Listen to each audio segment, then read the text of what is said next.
5 ऐसे मित्र हैं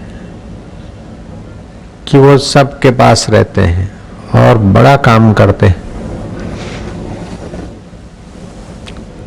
उन 5 गुणों को, उन 5 मित्रों को अपने साथ रखो, फिर देखो कैसे बनते हो।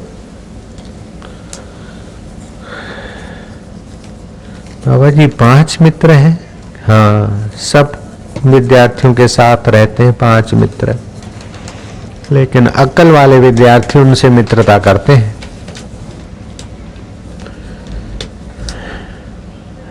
ये श्लोक उच्चारण करना। विद्या शौर्यं च दाक्ष्यं च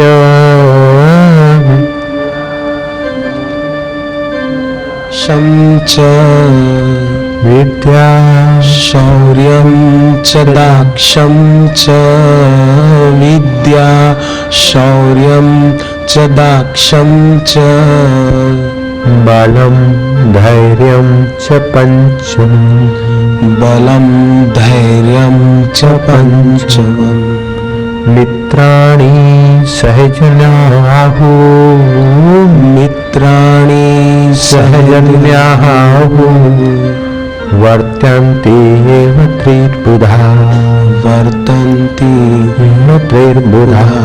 विद्या, शूरता, दक्षता, बल और धैर्य, ये 5 मित्र सबके पास हैं, लेकिन अक्ल वाले विद्यार्थी उनका फायदा उठाते हैं और लल्लूपंजू विद्यार्थी उनसे फायदा नहीं उठाते। तो तुम अक्ल वाले विद्यार्थी हो गए, बुद्धिमान हो गए ना।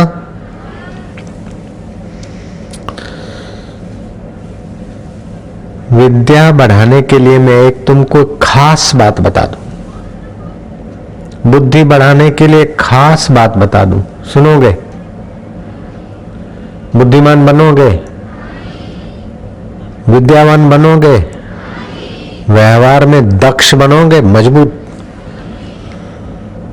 बलवान बनोगे, पक्की बात है। तो ये बलवान बनने की, अच्छी विद्या में तरक्की करने की, दक्ष बनने की एक बात है, कैसे प्रकट होती है उसकी मैं आपको कुंजी बता दूंगा, ठीक है? जो चाहता है कि मैं बुद्धू रहूं वो खड़ा हो जाए, जो चाहता है मैं विद्या न पढ़ूं वो खड़ा हो जाए, जो चाहता है मैं व्यवहार में मूर्ख रहूं खड़ा हो जाए, जो चाहता है मेरे में धैर्य न हो और चंचल बंदर जैसा बनूं खड़ा हो जाए। कोई नहीं चाहते ऐसा। कितने अच्छे बच्चे हो, धैर्यवान होना चाहते हो, बुद्धिमान होना चाहते हो, बलवान होना चाहते हो, विद्यावान होना चाहते हो और दक्ष होना चाहते हो। ये 5 मित्र अगर जीवन में आ जाए तो तुम तो चमकोगे, लेकिन तुम्हारे बाप का नाम भी चमकेगा।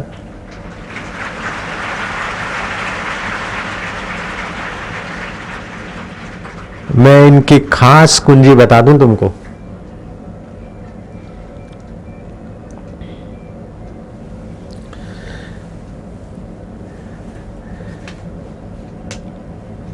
इस कुंजी का जिन्होंने भी उपयोग किया वे प्रसिद्ध हो गए, बुद्धिमान हो गए, धैर्यवान हो गए, बलवान हो गए।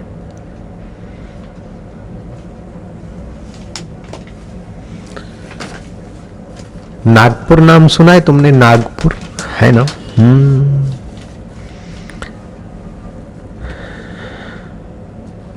नागपुर में नील सिटी हाई स्कूल था, उसमें केशव नाम का लड़का पढ़ता था, 14 वर्ष का था। उसने देखा कि अंग्रेज जोर जुल्म से हमको हमारे धर्म से, हमारी संस्कृति से, हमारी मातृभक्ति से दूर कर रहे, यहां तक कि वंदे मातरम कहने पर भी प्रतिबंध लगा दिया है। 14 वर्ष का धैर्यवान लड़का, बुद्धिमान लड़का हर स्कूल के मॉनिटर से मिला और गुप्त मीटिंग किया कि हम हमारे मातृभूमि में रहते हैं और वंदे मातरम कहने की रोक अंग्रेज सरकार लगाती है, सरकार की ऐसी तैसी। कौन कह रहा है? 14 वर्ष का बालक। सरकार की, अंग्रेज सरकार की।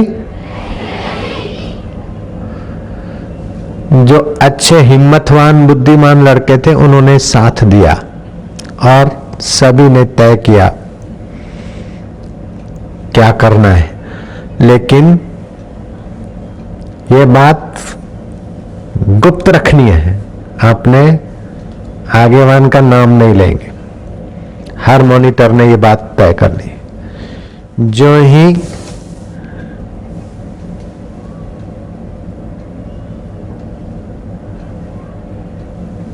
स्कूल का निरीक्षण करने वाला बड़ा ऑफिसर आया, उसके साथ और लोग भी आए, बस वो 14 वर्ष का लड़का खड़ा हुआ और पूरे स्कूल के बच्चे खड़े हो गए। वंदे मातरम। अंग्रेज मास्टर लोग तो भारत के, लेकिन अंग्रेजों की गुलामी में मास्टर जो काम करते थे ऊंचों के शासक हड़बड़ाए। ये क्या है? ये क्या बदतमीजी है? ये क्या वंदे मातरम? किसने सिखाया? उसको खोजो, पकड़ो। दूसरे क्लास में गए, सभी बच्चों ने खड़े होकर कहा वंदे मातरम। ये भी खराब हो गए। सारे स्कूल के जो क्लासेस थे सब बच्चे करने लगे। अंग्रेज बौखला गए, किसने ये सीख दिए उसको खोजो। सब बच्चों से पूछा, किसी ने नाम नहीं बताया। बोले बच्चों को निकाल देंगे, ये कर देंगे। बच्चों ने कहा तुम क्या निकालो, हम अभी ये चले। जिस स्कूल में भारत माता के लाल, भारत माता की वंदे मातरम की घोषणा नहीं कर सकते, ऐसे स्कूल में हम नहीं पढ़ते। तो बच्चे चले गए। अब वो दुष्टों को मन में हुआ कि अब क्या करें, तो बच्चों के माँ बाप पर दबाव डाला। अंग्रेजी शासन था, बच्चों को समझाओ, सिखाओ और माफी मांग ले। और केशवराम के 14 वर्षीय किशोर को कहा कि बेटा माफी मांग लो। बोले हमने गुनाह नहीं किया। अब ये देश सेवा और लोगों को जगाने की बात इस उम्र में नहीं, इस उम्र में पढ़ाई करो। तो बोले बूढ़े बुजुर्ग लोग और ऑफिसर लोग तुम मुझे सिखाते हो कि देश सेवा बाद में करना, तो जो काम आपको करना चाहिए आप नहीं कर रहे, इसलिए हम बच्चों को करना पड़ेगा। जो काम बड़े बुजुर्गों को करना चाहिए वो नहीं कर रहे हो, इसलिए हमको करना पड़ेगा। आप मुझे अकल देते हो तो आप आज से शपथ लो कि अंग्रेज जो हमको दबोच रहे हैं, हमको गुलाम बनाए जा रहे हैं और धर्मांतर भी कराए जा रहे हैं, और आप चुप्पी से जुल्म सह रहे हो। आप जुल्म के सामने लोहा लेने का संकल्प करो तो मैं चुपके से पढ़ाई में लग जाऊं, नहीं तो पढ़ाई के साथ देश की आजादी की पढ़ाई भी मैं पढ़ूंगा और दूसरे विद्यार्थियों को भी मजबूत बनाऊंगा। अरे ओम ओम ओम ओम ओम। अपने हिंदू धर्म में ओमकार शब्द से जीवनी शक्ति जागृत होती है। वेदों में जो प्रार्थना है उनका, सभी प्रार्थनाओं का मुख्य कुंजी ओमकार रूप है। 7 बार इसका गुंजन करने से मूलाधार केंद्र में ऐसे पावरफुल वाइब्रेशन क्रिएट होते हैं कि हताशा, निराशा, दीनता, हीनता चली जाती है। इसी ओमकार को सिख धर्म ने खूब बुद्धिमानी से उपयोग किया, एक ओंकार। इस्लाम ने इसी ओमकार से थोड़ा सा हिस्सा लिया, अल्लाह ओमकार का ओकार लिया। लेकिन जो कृष्ण को, राम को, जगदम्बा को, माता जी को मानते, शिव को मानते, वो तो सीधा ओमकार का फायदा उठाते हैं। ओम नमः शिवाय, ओम नमो भगवते वासुदेवाय, हरि ओम शांति। तो इस ओमकार की गुंजन विद्यार्थी के जीवन में बल और हौसला बुलंद तो करेगी, लेकिन इसके साथ एक कुंजी और भी।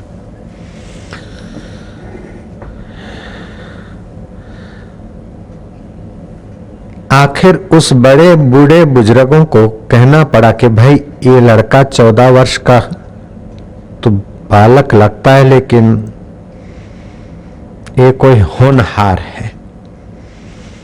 उन्होंने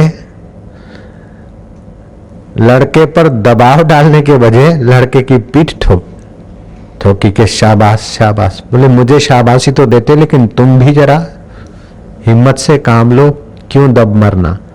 जुल्म करना तो पाप है, जुल्म सहना भी दुगना पाप।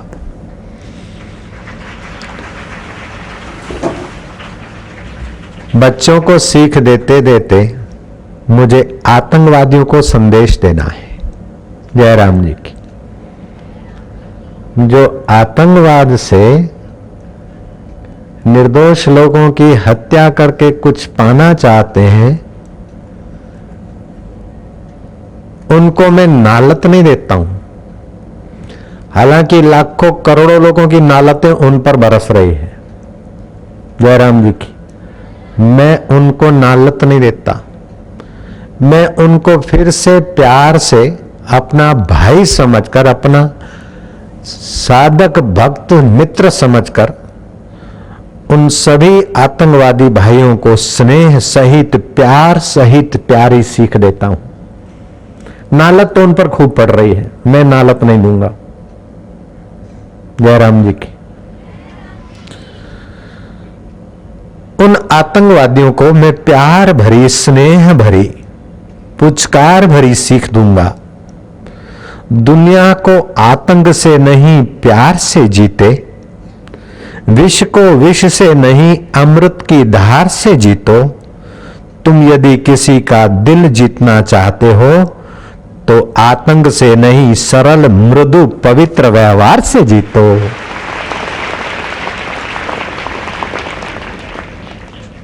वो 14 वर्ष का लड़का ऐसा ही था। बूढ़े बुजुर्गों को सरलता से, पवित्रता से, धैर्य से समझाया। 1.5 महीने के बाद वो स्कूल चालू हुई और अंग्रेज शासक लोहा मान गए कि एक 14 साल का लड़का और हमारे सब के सारे षड्यंत्र और प्रयत्न विफल हो गए। उस लड़के में ये 5 बातें थी। क्या था बताओ, कौन सी 5 बातें थी?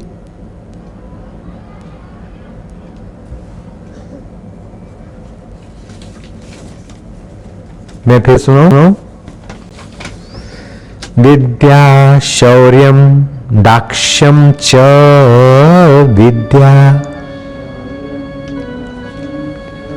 बलम धैर्यम च पंचकम। बलं धैर्यं च पंचकम्। मित्राणि सहजानि आहु, मित्राणि सहजानि न्याहु। विद्या शूरता दक्षता बल और धैर्य। वे शत्रुओं को और विरोधियों को विरोधी नहीं बने रहने देते थे। इतने दक्ष थे कि शत्रु और विरोधियों को भी नम्रता से, दक्षता से समझा के अपने पक्ष में कर देते थे। जयराम जी की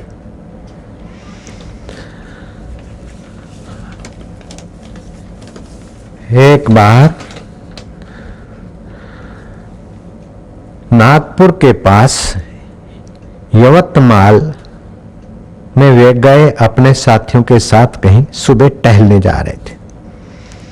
तो उस जमाने में अंग्रेजों का बड़ा दबदबा था। एक अंग्रेज कलेक्टर इतना तो सिर चढ़ गया था कि कोई भी गुजरे तो सलाम मारे बिना अगर गुजरता है तो उस पर कार्रवाई हो जाती। तो जब वहां से गुजर रहे थे, सैर करने जा रहे थे, तो अंग्रेज सामने मिला। सबने कहा कि अंग्रेज कलेक्टर साहब आ रहे हैं, प्रणाम करो, सलाम मारो।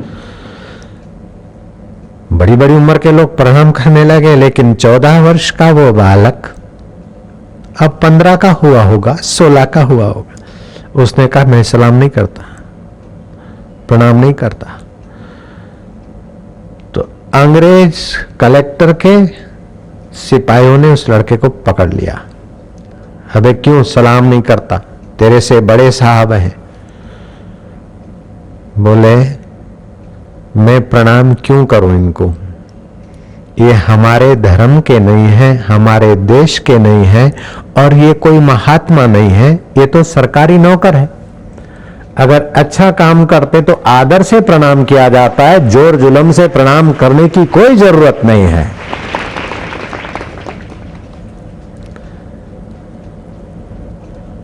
अरे बालक, तुझे पता नहीं सभी लोग प्रणाम करते और तू ऐसी बातें सिखाता। और कलेक्टर टकुर टकुर गुर्रा के देख रहा है। फिर से प्रेम की निगाह डालते हुए यवतमाल अंग्रेज कलेक्टर के तरफ स्नेह की निगाह डालते हुए कहा कि प्रणाम भीतर के आदर की चीज होती है, जोर जुलम से प्रणाम करवाना ये आपको तो अच्छा नहीं लगता, लेकिन मैं झूठ मूठ में प्रणाम करो, हृदय में मेरे को आदर ना हो तो मुझे पाप करने को आप क्यों जबरदस्ती करते। दिखावटी प्रणाम से आपको क्या फायदा होगा और मुझे पाप में क्यों डालते हैं। अंग्रेज का सिर नीचा हो गया, बोले जाने दो, ये ऑर्डिनरी पर्सन नहीं है, इसको जाने दो। 14 साल 15 साल के लड़के की कैसी दक्षता है कि दुश्मन के भाव से भरा हुआ कलेक्टर भी आखिर सिर नीचा करके बोले इनको जाने दो। यवतमाल में वाहवाही हो गई कि ये केशव ने कमाल कर दिया। आज तक जो सबको प्रणाम कराता था, सिर झुकवाता था, केशव ने उसका सिर जमीन में करवा दिया। अरे वाह भाई केशव, वाह वाह भाई केशव, वाह। केशव 14 साल के थे। प्रार्थना पूरी हुई और मिठाई के टुकड़े बटे, सभी ने तो मुंह में लगाए। केशव पूछता कि किस बात की आज मिठाई है। बोले रानी विक्टोरिया का बर्थडे है। केशव विद्यार्थी ने धड़ाक से वो मिठाई नाली में फेंकी। जिन अंग्रेजों ने हमें गुलाम बनाया, उनकी रानी विक्टोरिया का जन्मदिन हम मनाएं और उनका हौसला बुलंद करें। जब हम भारत माता को आजाद करेंगे तो हम आजादी का दिन मनाएंगे, अंग्रेजों का जन्मदिन हम नहीं मनाते।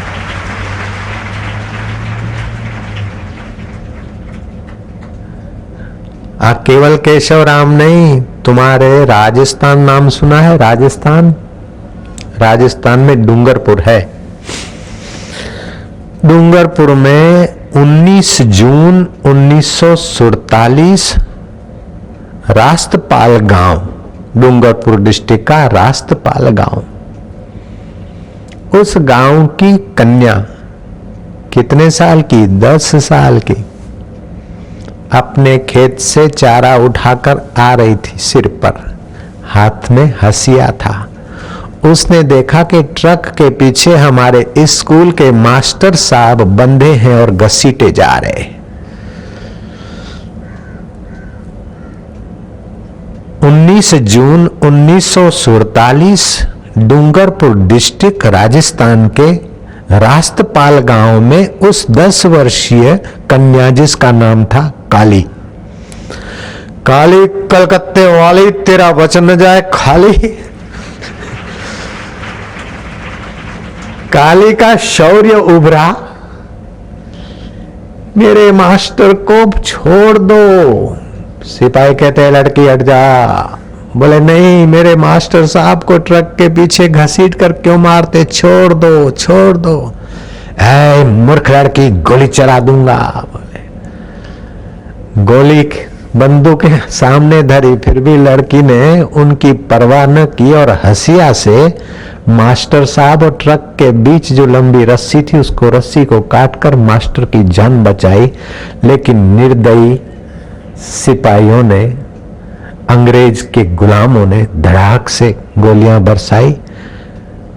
काली नाम की वो बच्ची का शरीर तो मर गया, लेकिन उसकी मीठी याद और शूरता अभी भी मुझे याद है।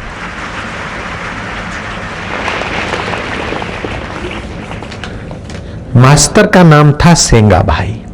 उसे क्यों घसीटा जा रहा था? वो मास्टर कहता था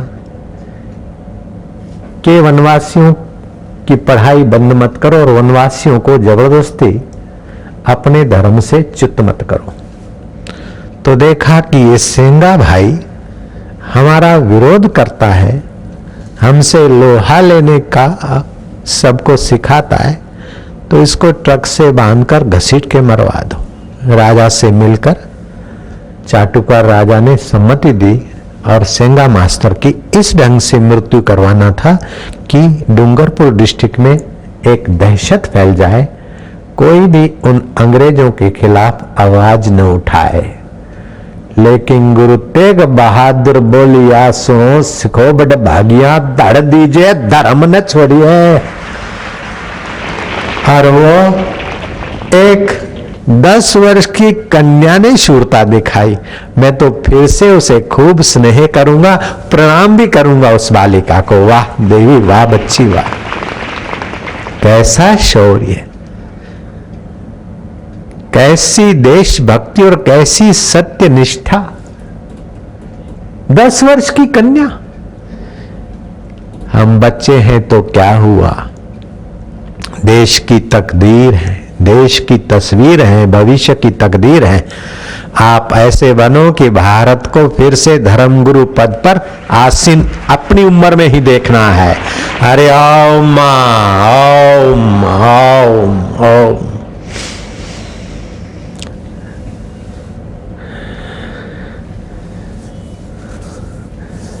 वो केशव पढ़ते पढ़ते मेडिकल कॉलेज में भर्ती हुए। मेडिकल कॉलेज का एक सुरेंद्र घोष बड़ा लंबा चौड़ा था और वो पुलअप्स भी करता था, दंड बैठक भी करता था। अपनी भुजाओं पर उसे बड़ा गर्व था। एक गुस्सा किसी को रख दे तो दूसरा ना मांगे। एक दिन अपनी कॉलेज में केशव विद्यार्थी की प्रशंसा सुनी। वो आ गया केशव के सामने। क्यों रे, तुम भी बड़े धैर्यवान, बुद्धिमान और शूरवीर होकर उभर रहे हो।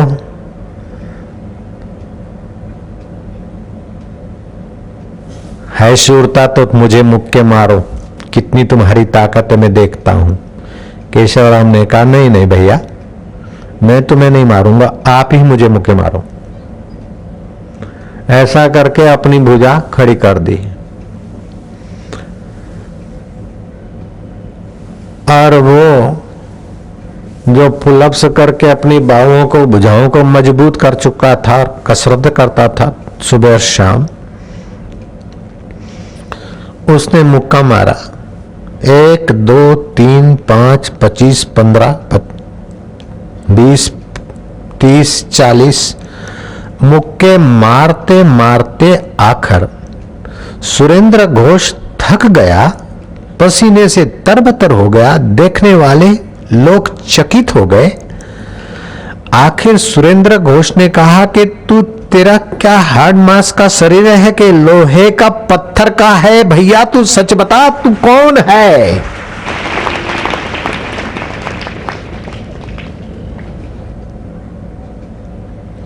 मुक्के मारते मारते मैं थक गया और तू उफ नहीं करता है। प्राणायाम की गति जानी होगी केशवराम ने, आत्मबल विकसित था ही बचपन में। वो जो दुश्मन की नजर से भरा हुआ सुरेंद्र घोष मित्र बन गया, गले लग गया और दोस्ती का हाथ बढ़ाया। चौड़ा तगड़ा सुरेंद्र घोष केशवराम के आगे नतमस्तक होने लगा। इतना ही नहीं,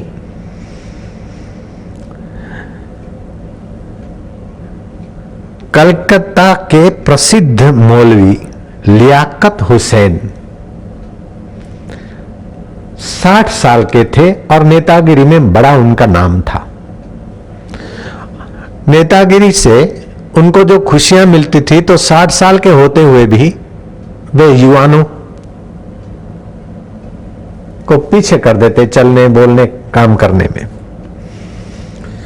मौलवी लियाकत हुसैन ने केशवराम को देखा। कैसे देखा कि एक सभा में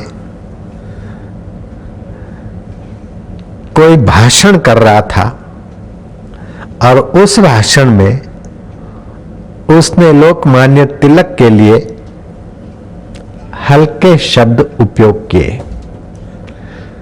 देशभक्ति से भरे हुए लोकमान्य तिलक के लिए हलकट शब्द बोलने वाले और भारतीय संस्कृति को वंदे मातरम करके जो निहारने वाले, ओम से अपनी आराधना और राम से अपना काम करने वाले लोगों को उसने खरी खोटी सुनाने की जब बदतमीजी की तो केशव युवक उठा, मंच पे पहुंचा और तो तिंग जैसे उस वक्ता को कान पकड़ के, बोझो कान पकड़ के धड़ा धड़ा धड़ा 3 तमाचे ऐसे रख दिए। तो आयोजक लोग आए और उनके जो 3 आदमी विशेष आए, केशव का हाथ पकड़ा, केशव ने हाथ पकड़ने वाले को यूं मरोड़ के, दूसरे को, तीसरे को। केशव का ये शौर्य और देशभक्ति और आत्मनिर्भरता देखकर कलकत्ता के मौलवी लियाकत हुसैन, आफरीन है भारत के लाल, आफरीन है, दौड़ा दौड़ा और केशव विद्यार्थी को उस नेता ने गले लगाया और कहा कि आज से तुम और हम दोस्त, जिगरी दोस्त।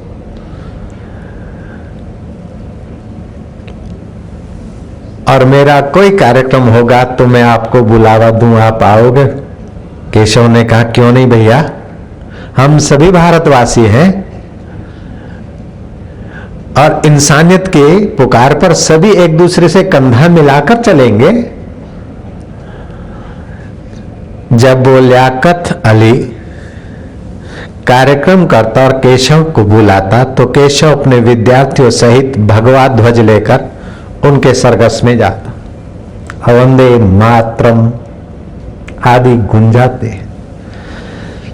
हिंदू चाहे मुसलमान चाहे अंग्रेज, लेकिन सबकी गहराई में तो वो परमात्मा है। परमात्मा के नाते सबका मंगल चाहना और उस मंगल के खिलाफ कोई चलता है तो लोहा लेने की शक्ति अपने में रखना, ये भारतीय संस्कृति का उद्देश्य है, दृष्टि है। ऐसा हमारे धर्म ग्रंथों में नहीं बताया कि खाली वाहिगुरु वाहिगुरु वाहिगुरु जपते जाओ अथवा सीताराम सीताराम जपते जाओ ना। जिस वक्त देश की, बहू बेटी की और मानवता की सेवा करने के लिए जो रुख अपनाना पड़े, नीति धर्म शास्त्र के अनुसार वो कदम उठाना चाहिए। भगवान वेदव्यास ने किसी प्रश्न के उत्तर में कहा कि धर्म, मनुष्य की उन्नति किसमें होगी भगवान आप बताएं। भगवान वेदव्यास ने कहा शास्त्र के अनुसार आचरण करे, शास्त्र के अनुसार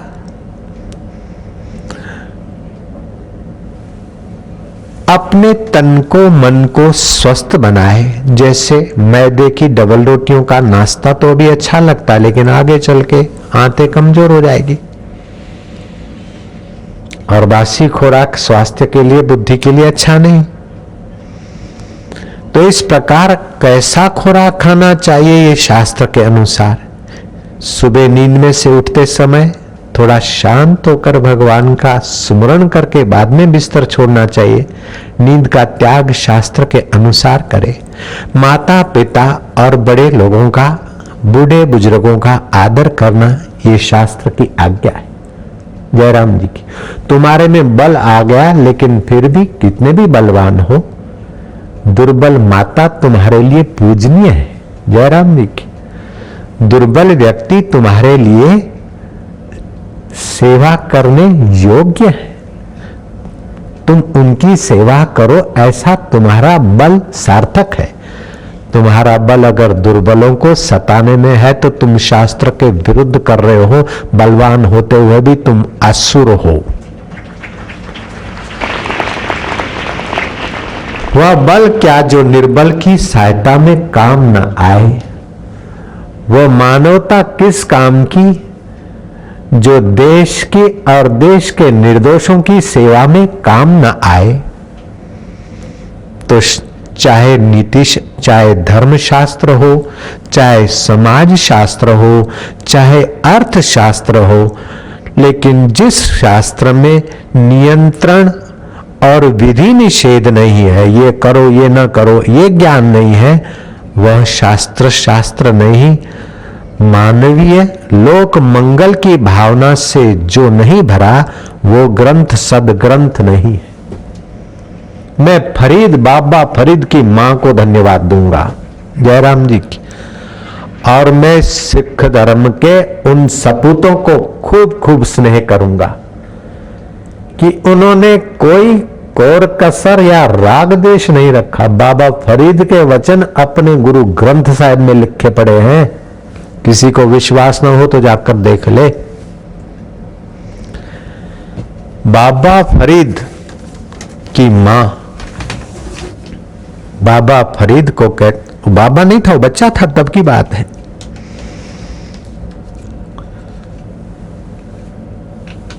भक्ति में लगाती है, हिम्मत देती है। माता का नाम था बख्तू। वो मुसलमान देवी बख्तू को भी मैं खूब खूब धन्यवाद दूंगा कि अपने पुत्र फरीद को इतनी व्यापक निगाहें दी और अपने पुत्र फरीद को परमात्मा के ध्यान, परमात्मा के जप और परमात्मा के नाम एक उपवास आदि रखने की प्रेरणा देकर माता बख्तू ने लड़के फरीद को बाबा फरीद बनाने तक की यात्रा करवा दी। और सिखों को शाबाश है कि बाबा फरीद के वचन अपने ग्रंथ साहिब में आज तक संभाल के रखे हैं। नहीं है संभाले हैं। एक बख्तू बाई ने अपने बालक को ऐसा बनाया कि लाखों लाखों सिख अभी भी फरीद बाबा को स्नेह करते।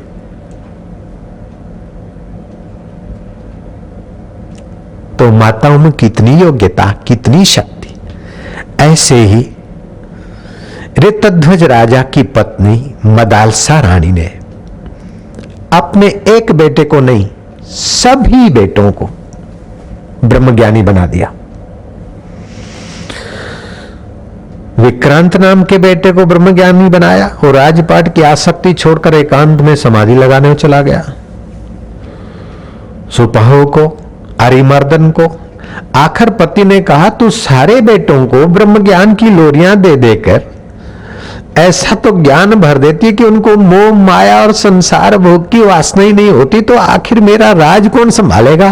ओ जरा तो ख्याल कर, ओ भगतानी, ओ जरा तो सोच विचार कर।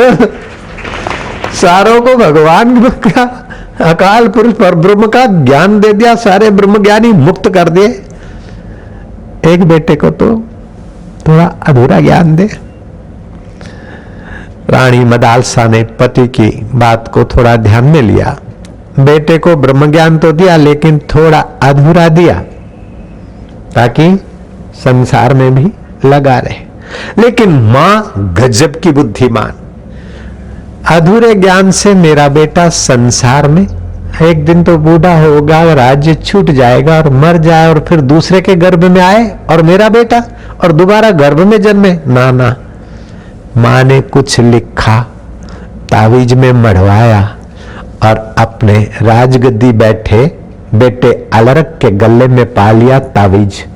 ओ बेटा, और जब खूब कष्ट और मुसीबत से तू घिर जाए तब ये तावीज खोलना, पढ़ना और जो लिखा है वो करना, तो तुझे सब कुछ मिल जाएगा। कैसी है भारत की माताएं। अपने 5 बेटों को तो ब्रह्मज्ञानी बनाकर मुक्त कर दिया, छठा बेटा भी भगवान के अनुभव से वंचित न रहे इसलिए उसको तावीज में वचन लिख दिए।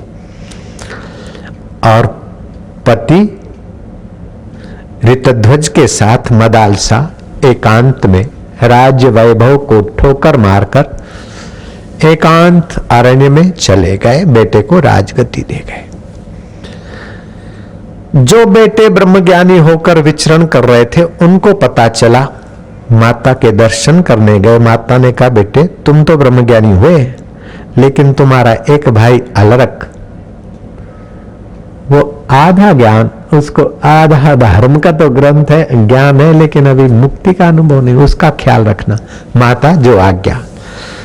उन भाइयों ने क्या करा, काशी के राजा से मिलकर, जो बच्चे खड़े हैं उनको बिठा दो, काशी नरेश से फौज लेकर उन्होंने अलरक की राजधानी को घेर लिया। अलरक ने देखा कि मेरे भाई मेरे पर चढ़ाई कर रहे।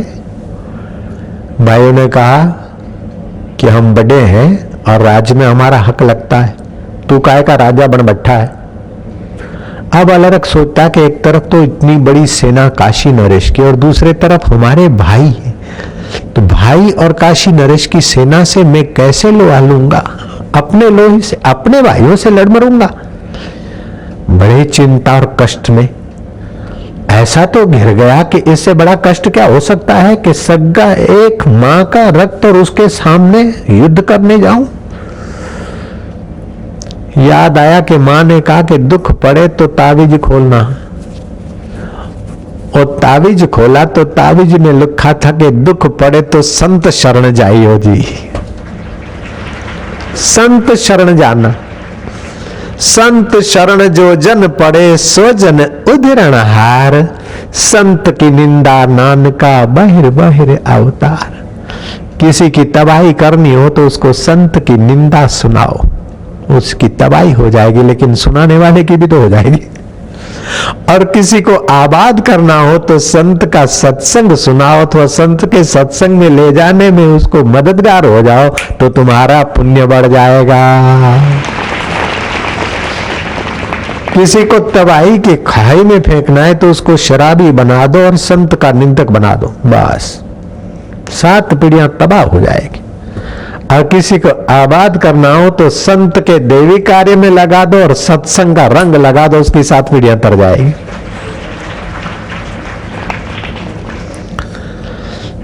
तावीज खोला, संत शरण जाई, और संतों के पास गए तो संतों ने कहा, बेटा अलरक तू बोलता है कि मेरा राज्य भाई छीन रहे, तो तू राज्य लेकर भी नहीं आया था, राज्य लेकर भी नहीं मरेगा, शरीर भी तेरा नहीं है तो राज्य तेरा कैसे। अगर अब भाई मांग रहे हैं तो राज्य के और धन के 4 चांदी के टुकड़ों के लिए क्या भाइयों से लड़ मरना अच्छा है क्या। तेरा राज्य तो ऐसा है कि ये तो भाई तो क्या मौत का बाप भी नहीं छीन सके, ऐसा अमर आत्मा का राज्य तेरा है पुत्र। ये संसार की चीजें तो हर जन्म में छूट जाती है, लेकिन जो कभी नहीं छूटता, आद सत जुगात सत, अभी भी सत और बाद में भी सत रहेगा, वो तू आत्मा है, तू अमर है, तू चैतन्य है। अपने आत्म परमात्मा का ज्ञान प्राप्त कर ले। अलरक को संत ने रहमत करके ब्रह्म ज्ञान का उपदेश दिया। ब्रह्मज्ञानी मां का तो बेटा था, संस्कार तो कुछ पड़े हुए थे, लाइट की फिटिंग तो हो चुकी थी, स्विच ऑन ही करना था। संत ने नूरानी निगाह डालकर उपदेश दिया और अलरक ब्रह्मज्ञानी बन गया। छठा पुत्र भी ब्रह्मज्ञानी बना दिया। वह भारत की माता मदालसा देवी को मैं कैसे भूल सकता हूं। उनकी याद इसलिए करता हूं कि यहां की माताएं भी ऐसा इरादा कर ले। मुसलमान माता को मैं कैसे भूल सकता हूं। बख्तू को मैं नहीं भूलूंगा। बख्तू ने अपने फरीद को ऐसा उपदेश दिया कि वो फरीद बेटा आतंकवादियों की नकल नहीं, लेकिन ब्रह्मज्ञानियों की नकल करके ब्रह्मज्ञानी ही बन गए बाबा फरीद। बख्तू को भी धन्यवाद और महारानी मदालसा को भी धन्यवाद। एक और मां हो गई मुसलमान जगत में, उसने भी अपने बेटे को क्या महान सीख दी।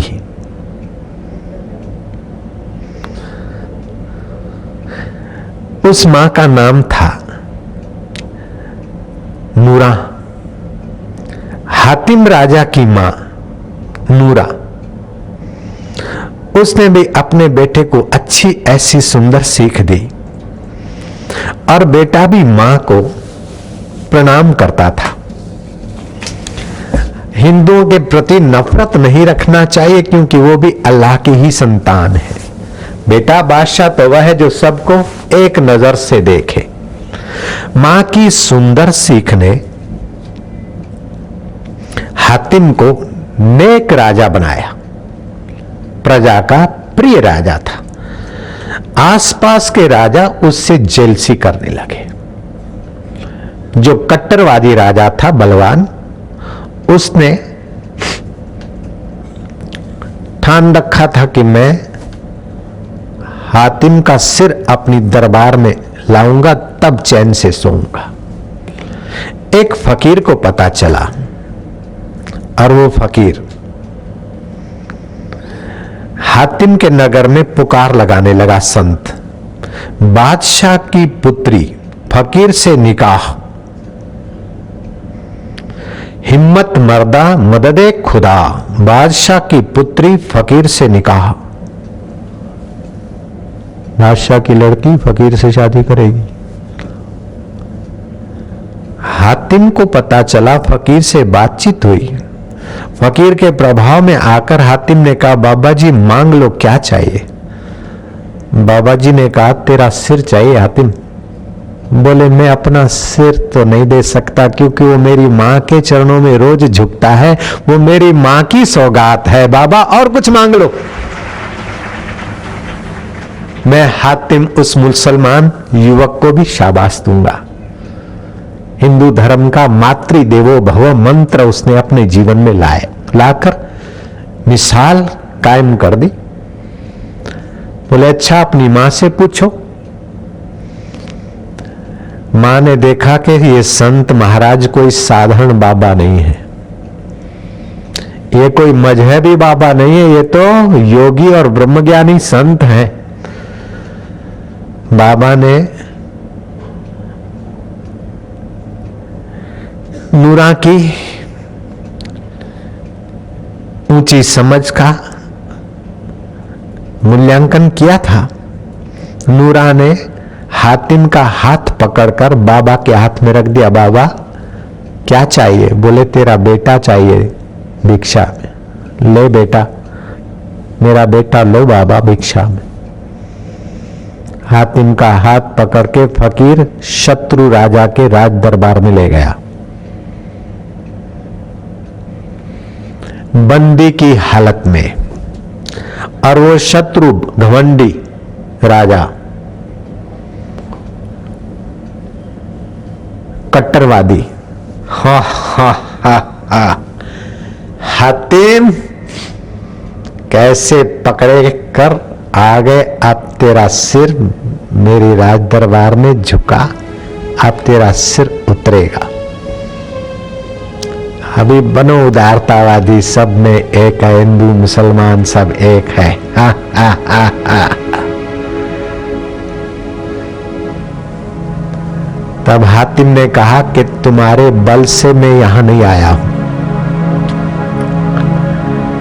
मैं उस राम के बल से, खुदा के बल से, इस फकीर की आध्यात्मिक शक्ति के बल से खिंचाया हूं।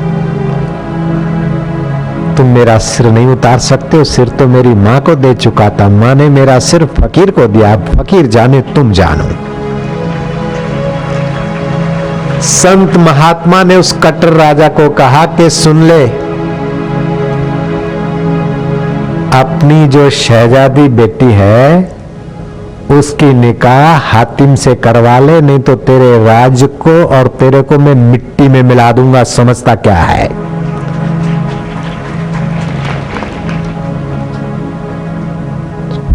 उस संत की योगिक शक्ति, अधिकार पूर्वक वाणी को वो ठुकरा न सका और हातिम को शत्रु की निगाह से देखने वाले राजा ने अपनी लड़की दी और दोनों देशों की सेना के रक्त बहाव से मानवता बच गई। कहा है अगर है शौक मिलने का तो कर खिजमत फकीरों की, ये जौहर नहीं मिलता अमीरों के खजाने में। सुख शांति चाहिए तो संतों के शास्त्रों के अनुसार व्यवहार करो। जीवन को विकसित करना हो तो 5 सद्गुण रूपी मित्रों को उभारो। कौन से मित्र हैं? विद्या, शौर्य, दक्षता, बल और धैर्य, ये 5 मित्र है। अब तुम विद्या में कैसे आगे बढ़ो, तुम्हारी शूरवीरता कैसे निखरे, तुम्हारी दक्षता कैसे निखरे, तुम्हारा बल कैसे निखरे और तुम्हारे जीवन में धैर्य का गुण कैसे आए, ये बातें तुमको सत्संग के द्वारा और ध्यान योग शिविर के द्वारा प्रयोगात्मक सीख लेनी चाहिए, प्रैक्टिकल। थोड़ी सी मैं बताता हूं। जहां तिलक करते हैं ना, इसको बोलते शिव नेत्र। भाई बीज के दिन बहन भाई को यहां तिलक करती है, मेरा भाई लल्लू पंजू न रहे, बुद्धिमान रहे, शौर्यवान रहे, धैर्यवान रहे और संसार में चमके, इस भाव से बहन तिलक करती है। ब्राह्मण लोग तिलक करते, अभी ये जो भी मंगल कार्य करते हैं, ओम मंगलम भगवानम मंगलम गरुड़ध्वज मंगलम पुनरेकाक्षाय सर्वमंगलाय तनोहरि, तुम्हारा सर्व प्रकार से मंगल हो। तो यहां जहां तिलक की जगह है, अभी वैज्ञानिकों को मैं शाबाश दूंगा, उन्होंने खोजा, इसे पिनियल ग्रंथि का नाम दिया।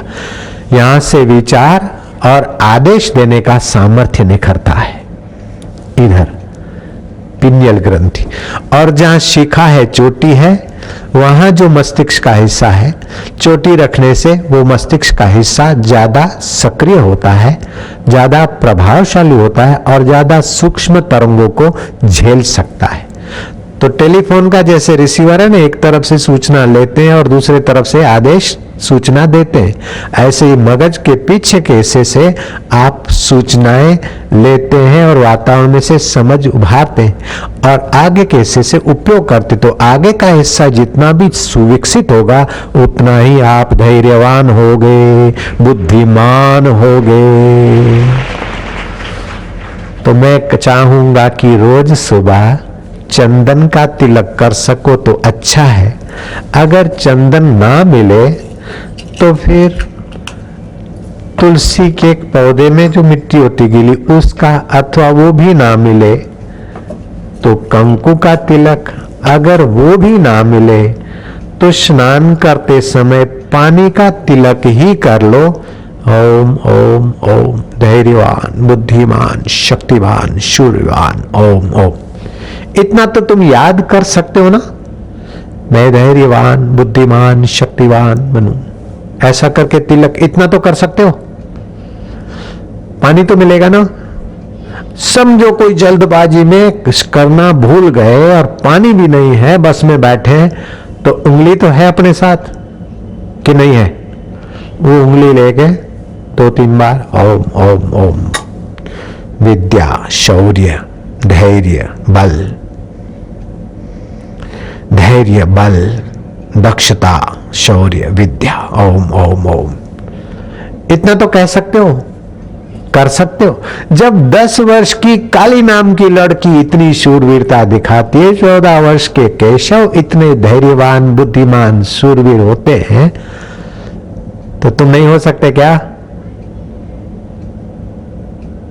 गुरु गोविंद सिंह नन्ही सी उम्र में सारी गुरु गद्दी को संभाला था। पूछो सिखों से कितना बुद्धि, कितना शौर्य, कितना धैर्य था।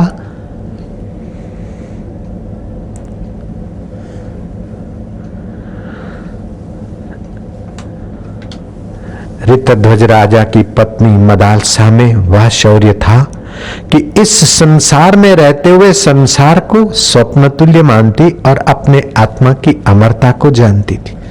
अंत में जीवन मुक्ति का आनंद लेने के लिए वो तो चली गई, लेकिन बेटे को भी 5 बेटों को ब्रह्मज्ञानी बनाया और मां कहती मेरा छठा बेटा क्या दोबारा किसी के गर्भ में जाए, तो धिक्कार है मेरे को मां बनने में, मेरा छठा बेटा भी ब्रह्मज्ञानी हो। कैसी हो गई भारत की देवियां। आज पेट पालू पशुओं की नाई पढ़ लिख के घूमते, सर्टिफिकेट लेके मैं गुलाम तेरा, नौकरी मिल जाए, नौकरी भी नहीं मिल रही। नहीं, अपनी ऐहिक विद्या के साथ आत्मविद्या, शूरवीरता, दक्षता, बल और धैर्य को उभारना होगा। सूर्य के सामने आंखें बंद करके बैठ जाएं और सूर्य के किरणों को जहां तिलक करते हैं वहां मन से आवाहन करें। इससे आपके ये गुण विकसित होंगे। अगर आपका शरीर कमजोर है या बीमारी है तो नाभि पर सूर्य के किरण पड़े। सुबह 8 साढ़े 8 बजे के भीतर के किरण नाभि पे पड़े और मैं सूर्य नारायण की जीवनी शक्ति, गो शक्ति, आरोग्य शक्ति को भीतर भर रहा हूं। श्वास ले, रोक के मन में भगवान का नाम जपे, फिर धीरे धीरे श्वास छोड़े। ये 5 गुण आपके बिल्कुल बढ़ेंगे। नहीं बढ़े तो पैसे वापस, पैसा तो लेता नहीं, टाइम बैक गारंटी।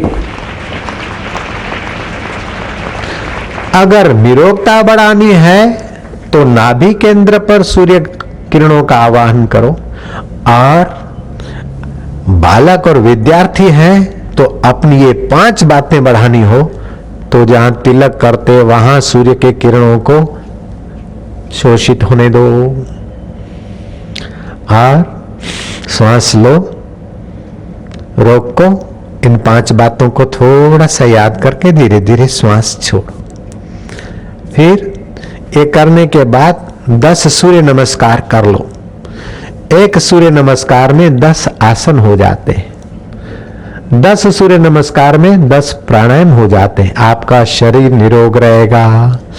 अभी विज्ञानी कहते हैं कि रात भर चंद्रमा के अमृतमय कणों से वातावरण में सुबह सुबह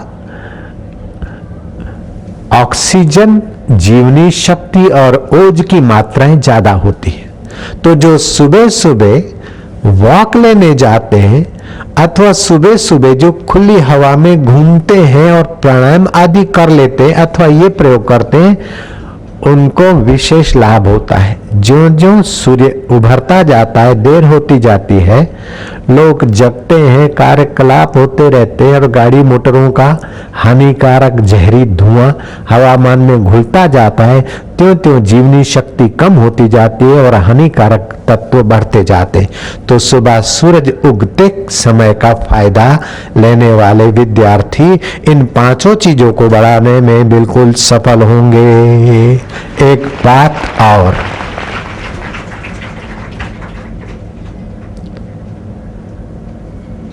बच्चों को एक विनोदी बात सुना दूं।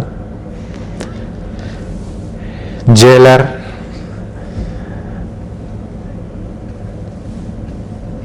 की खबरचार लेने गए ऑफिसर लोग। जेलर का साहब, हमने तो यहां एक रामायण की रामलीला रची थी। तो आईजी, डीआईजी, डीएसपी आदि थे।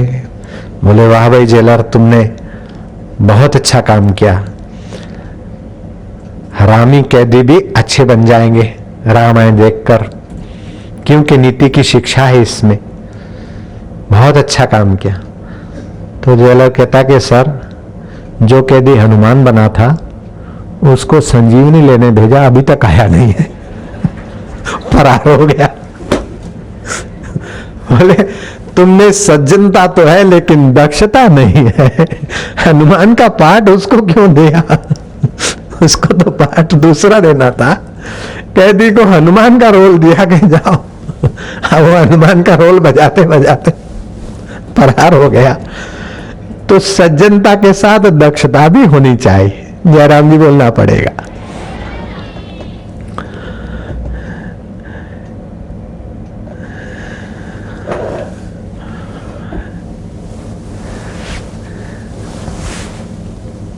पढ़ाई के दिन आए तो दक्षता से पढ़ो, और पेपर देने के दिन आए तो दक्षता से उत्तर लिखो।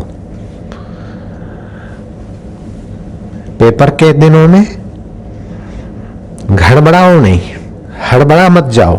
पहले पेपर पूरा पढ़ लो, जो प्रश्न सरल लगते हैं उनका उत्तर लिख दो, जो कठिन लगते हैं फिर यहां जरा सा तिलक करके ओम ओम ओम। कठिन नहीं है, कठिनता की कल्पना मन छोड़ देगा। हमारा आत्मा परमात्मा की सहायता मेरे साथ है, ओम ओम ओम ओम। फिर भी याद नहीं आता है तो पहले हाथ की उंगली अंगूठे के नीचे, 3 उंगली सीधी, जीभ आधा सेंटीमीटर बाहर, तनिक शांत हो जाओ 1 आध मिनट। प्रश्न का कठिन सरल का तो उत्तर आ गया, कठिन के बाप का उत्तर भी दिमाग में गुनगुनाने लगेगा और पेपर बढ़िया हो जाएगा।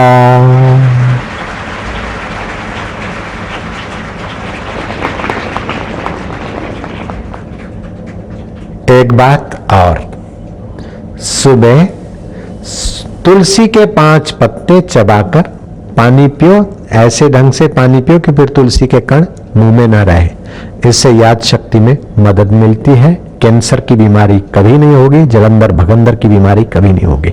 जिनको कैंसर की बीमारी है और टाटा हॉस्पिटल ने कहा कि अब ये मर जाएगा, ले जाओ घर पर, ऐसे लोगों को मैंने बताया कि तुलसी का रस 10 ग्राम, तुलसी का रस और थोड़ा सा शहद सुबह और शाम, दोपहर को 10 ग्राम तुलसी का रस और 50 ग्राम ताजा दही, वो प्रयोग किया। जो मरने के दिन देख रहे थे, मैं एड्रेस भी बता सकता हूं, साबरमती रामनगर कमलेश फैशन स्टोर। उसकी लड़की 12-13 साल की थी और टाटा हॉस्पिटल ने उनको रिजेक्ट कर दिया। वो रोते हुए आए, मैंने ये प्रयोग बताया। जो मरने वाली लड़की थी वो जीवित हुई, उस जीवित है, उसकी शादी भी हो गई और उसके घर भी 1-2 बच्चे हैं। एड्रेस मैंने बता दिया, जांच कर सकते हो, उसके पहले की फाइल देख सकते हो। ऐसे किडनियां खलास हो गई, डायलिसिस पर रह रहे, अब मर जाएंगे। उनको बताया साटोड़ी का रस ऐसे करो, वो वाड़ेज में अपनी गैरेज संभाल रहे, नेवंतराम उनका नाम है। तो आपके हिंदू धर्म के शास्त्रों ने केवल वाहिगुरु वाहिगुरु या हरिओम हरिओम या राम राम की ही बात नहीं बताई। वाहिगुरु और हरिओम और राम, इससे तो आध्यात्मिक फायदा होता ही है, लेकिन लौकिक फायदा इनसे होता है। और भी कई फायदे की चीजें बताई जिससे तुम्हारा शरीर तंदुरुस्त रहे, मन प्रसन्न रहे और बुद्धि में बुद्धिदाता का प्रकाश और शक्ति चमचम चमके। अभी विज्ञानी कहते हैं कि हरि बोलने से लिवर को फायदा होता है, ओम बोलने से ज्ञान इंद्रियों को फायदा होता है, लेकिन नानक जी ने तो सैकड़ों वर्ष पहले कह दिया, भयनाशन दुर्मति हरणा पयनाशन। सरदार बोल रहे कि नहीं? ओ बाबा जी, ओ पयनाशन दुर्मति हरणा पयनाश, कली में हरि को नाम, कली में हरि को नाम, निश दिन नानक जो जपे, निस दिन नानक जो जपे, सफल होई सब काम, सफल हुए सब काम। कमर सीधी, गर्दन सीधी, हाथ की उंगली अंगूठे के नीचे, होठ बंद, दोनों नथुनों से गहरा श्वास।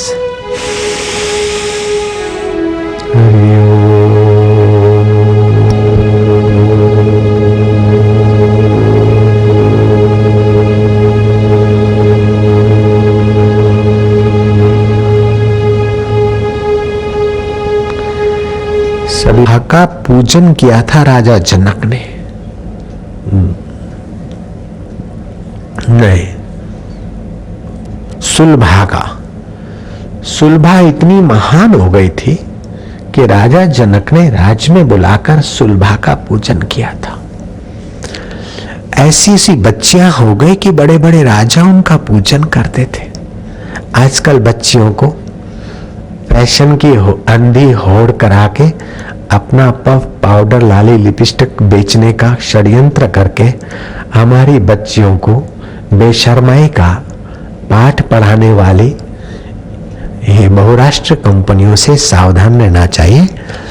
लाली में पशु पक्षियों का खून और उनकी आहें और केमिकल, ऐसी लाली लगाकर थोड़े दिन तो कुछ रंग रोगन लगता है, बाद में कुदरती जो अपने स्वास्थ्य के कण हैं वो भी नष्ट हो जाते हैं।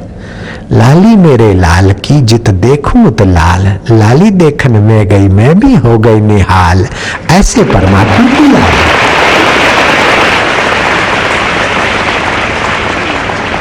सौंदर्य प्रतियोगिता के नाम पर बेशर्माई का जो प्रचार विदेशी तत्वों के द्वारा हमारे देश में सीधे अनसीधे हो रहा है, उसके शिकार हमारे बच्चे बच्चियां ना बनेंगे और उनके माता पिता भी सावधान रहेंगे।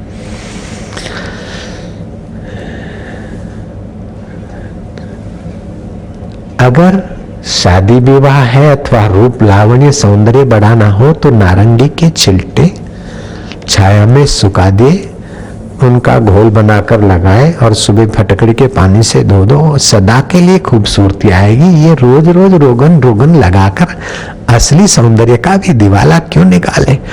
जो लेडियां विदेश में क्रीम लगाती, क्रीम में क्या होता है, बड़ी बड़ी कंपनियां है बंदर की चर्बी, अच्छी बिल्ली और बर्दन की बंदर की आंखें और चर्बी और ऐसी चीजें डालते क्रीम में पाउडर है। और पान मसाले में कितनी गंदी गंदी चीजें पड़ती है। पान मसाला खाना चाहिए, लाली लिपस्टिक करना चाहिए, सिगरेट पीना चाहिए, दारू पीना चाहिए। क्या करे बाबा, चिंता है इसीलिए जरा दारू पीता हूं। नहीं, उसको सुना देना, जिंदगी के बोझ को बोलो हंसकर उठाना चाहिए, राह की दुश्वारियों पे, राह की दुश्वारियों पे, राह की दुश्वारियों पे मुस्कुराना चाहिए, मुस्कुराना चाहिए।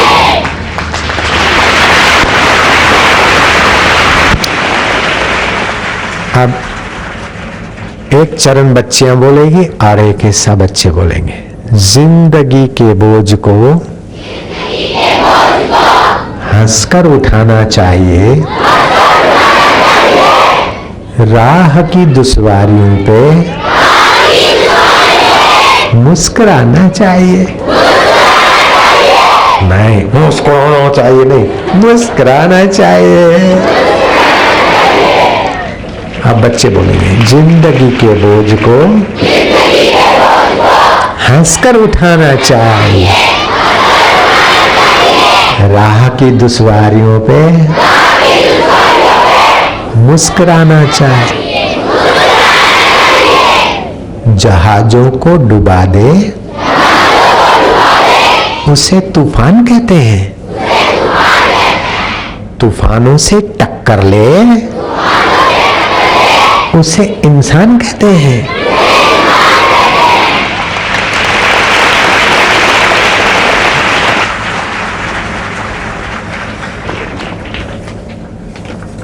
जहाजों को डुबा दे उसे तूफान कहते हैं, और तूफानों से टक्कर ले उसे इंसान कहते हैं।